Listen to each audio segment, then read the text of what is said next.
Vous avez compris que pour moi, la réforme de la langue française, ce n'est pas seulement la réforme de l'orthographe, mais c'est la réforme tout simplement de la parole.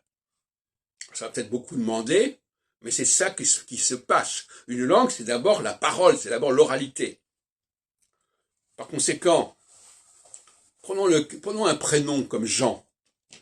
Dans Jean, il y a le en, qui est une diphtongue.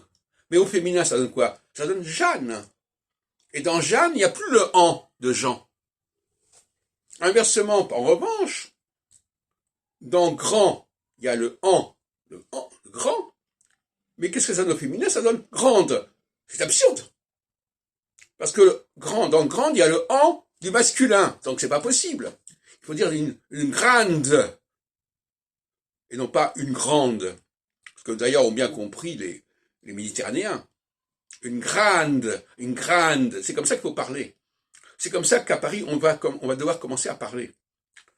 Alors, dans certains cas, on ne voit pas la différence. Par exemple, petite, on ne voit pas. Mais le plus souvent, il y a, par exemple, un très bon exemple, c'est bon. Il est bon, elle est bonne. Dans bonne, on n'entend pas le on. Il faut qu'au féminin, on n'entende pas le marqueur du masculin. Ça me paraît essentiel. Bon, on pourrait revenir sur la question du pluriel, une question encore plus délicate. Effectivement, à quel moment, quand on ajoute quelque chose au masculin, est-ce qu'il faut changer la diphtongue?